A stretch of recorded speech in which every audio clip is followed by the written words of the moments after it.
Hello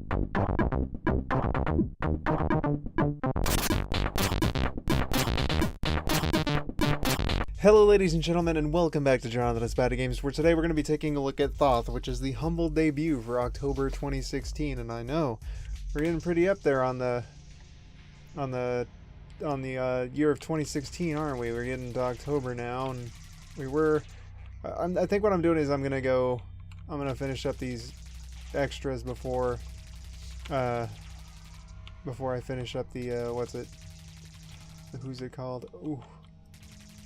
So, for those of you who aren't aware, which is probably quite a few of you, I would imagine, Thoth is like a minimalist twin-stick shooter, and it's actually one of the first ones that I don't really recommend the controller for. I've played both on the controller and on the mouse, and it seems like I'm doing better on the mouse than I was with the keyboard. And what I really appreciate about Thoth is, one, it's oh shoot. When you die, you start all the way over, unless you get like a checkpoint. So, I'm not sure how far I'll be getting in this playthrough, but spoiler alert, probably not the whole game.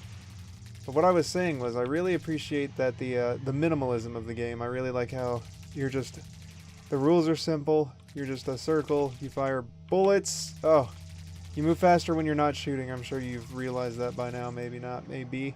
And those are pretty much the rules. You got to shoot the shapes until they disappear, and as you go further along, the shapes get increasingly complex. I messed it up. Oh my god.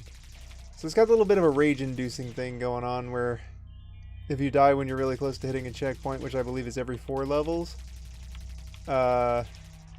it's just really triggering because you got to do all that stuff again, and it gets incredibly frustrating in future levels. Hopefully I can get to show you some of those. But I do like how the shapes are flat colors, and when you kill them, they kind of turn into like a spatial thing. Oh, an interesting thing they did with balance is this is actually local multiplayer for 2 players. They don't actually change how many enemies there are, or the layouts of the levels, or anything like that. They're all the same. The only thing they change is that if your teammate dies, it also becomes an enemy and floats around at increasing speeds, which is pretty interesting in terms of balance, I think. Or I keep using the word interesting. I think it's pretty good.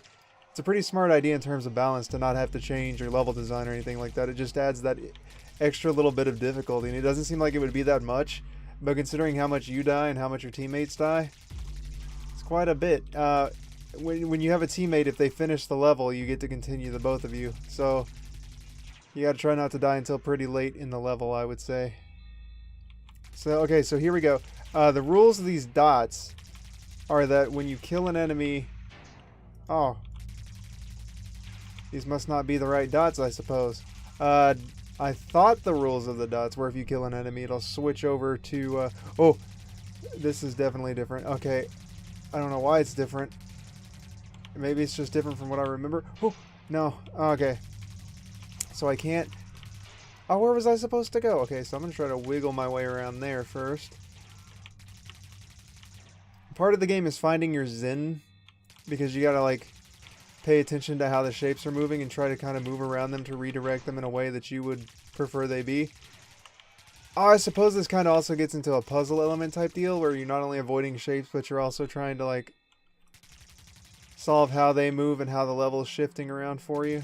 You want to put some distance between you and the shapes, but also the obstacles,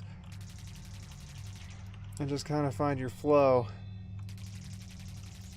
This one I can't really touch the top and bottom. I don't know if they get faster when they're black, but it looks like they might. Oh goodness. I also like the soundtrack. It's really like eerie and absurd, and I'm not really sure what the message... Oh, I forgot about this. Oh, and that's slowly moving in on me. I never noticed that before. Maybe they do change some stuff. Maybe they actually make it easier for if there's 2 of you.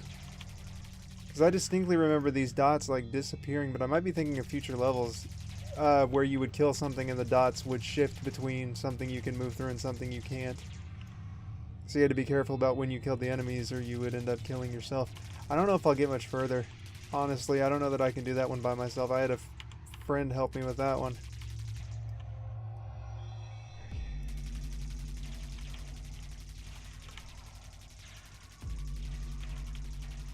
Oh, we did it. We did it. We did it. On to the next level. Okay, so this one is you fucking kill it and then it spits a smaller one at you. Those aren't fun. Oh, don't know why it shot me down. Oh god. Oh jeez. Oh, oh no, don't you do that now. Come on.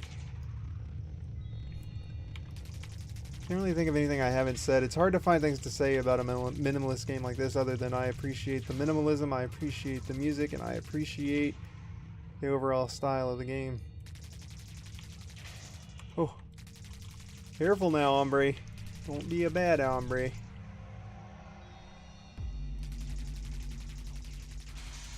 Oh, that's the one that explodes several times, and I didn't really understand how that worked. I remember that distinctly. I think you had to shoot it like 5 times. You had to destroy it like 5 times. I thought that would kill me for a second. Never actually beaten the game. We've gotten pretty far when we played it. Like over half of the levels. I don't know if that's pretty far in your terms, but it's quite difficult to get there.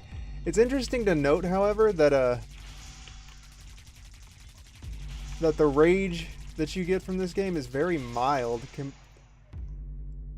I don't know how many times I gotta kill it. The rage is very mild until it happens like a million times. Like you can go for a good while without getting angry. A lot more than I would say you could with other games. I don't know if it's because like the progress there's not an objective progress status besides numbers and knowing that you've done the level over and over again, so maybe you just don't understand how far back you've gone, or maybe it just doesn't rub it in your face a lot, but it's a lot more manageable to deal with the frustration that comes with losing levels, especially since it's so fast paced. And you seem to get back to where you were going pretty quickly. Oh god.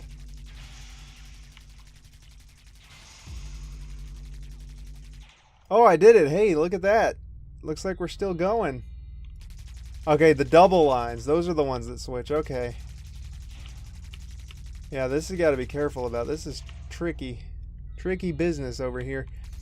But I'm glad I get to show you this because despite the fact that it's so minimalist, they managed to fit in a lot of variety with this game. Like, I can't... We played it for a good while. I can't believe how much we played it for how little there is to the game. It's just...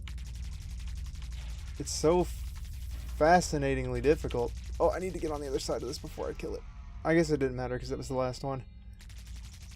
Oh yeah, things are... Oh, see, that's what I mean. You got to pay attention to the layout of the level or you'll fuck yourself up something royal.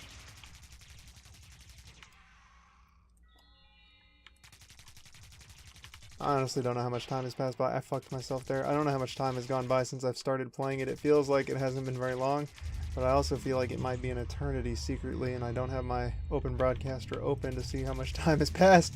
I don't want this level... I don't want to go on forever. I'm sure you'll get bored watching me die repeatedly. I'm gonna assume it's been... Maybe it's only been a minute. Fuck if I know, man. That was a good way of eating up time for as simple as it is. I actually wish I could have gotten footage of it when I played it, but I played it at his house and didn't have my recording software. 2 people... It's a funny dynamic with 2 people because you start to trust that they'll handle their half of the weight, and then sometimes they just don't, and you won't realize it until their black spacey dot is hunting you down and trying to murder you in your sleep. Okay, so we... Oh, no. Oh, I panicked. I need to not kill it before I reposition myself. That's what I need to remember about that level. Is that the 4th level? That was 1.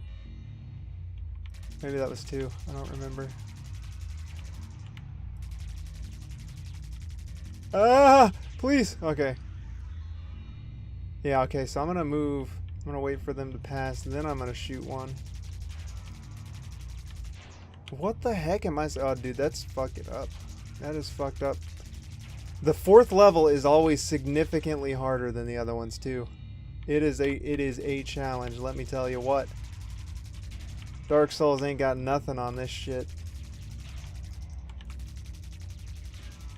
And I like to say that I'm pretty good at these avoiding games, so I'm kind of surprised.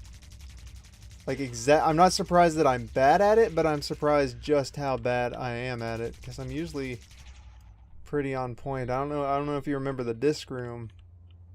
I can't say that. I didn't get very far in the disc room either, but Usually pride myself in these evasive shooters. That wasn't really a shooter, that was just a survive as long as possible type deal, but they're not too far different. The only difference between that one and this one is how long you can last while shooting. The levels only last as long as it takes you to kill these things, so I mean, the more efficient you are, the easier the game is, honestly, but I don't know how true that is about everything. Okay, cycle over here. Oh, no, I needed to... Oh. We had 3 down. 3 down. If I finish this level, I think is when I'm going to call it quits. Just because I don't want to take up your time. If I don't finish it, honestly, like I said, I don't know how long I've been going. And it's one of those games that'll eat up your time if you're not attentive. So I don't want to sit here and waste your day just blabbering on. So I'm going to try my hardest to beat it this time. And see... Oh. Oh, Nelly. Oh, Nelly. Oh, yeah, I did it. Hey, looky there. What is it? What is it with this one? Oh, it's just more of the same, I guess. Except a lot of them. Oh, that wasn't the last one. Oh, fuck. Well, I think I gave you... There's a couple more things, like, there's enemy circles, and the circles will, they'll create an ever-expanding ring of darkness around them. Unless you... Like, if you don't kill them, they'll expand. And if you kill them, they'll expand, but you can't stop them from expanding. However, if you shoot them, their expansion will dim back down. So you gotta try to, like, keep it in check, but kill it last. Otherwise, you'll end up in a bad place. And then there's some interesting things with chains.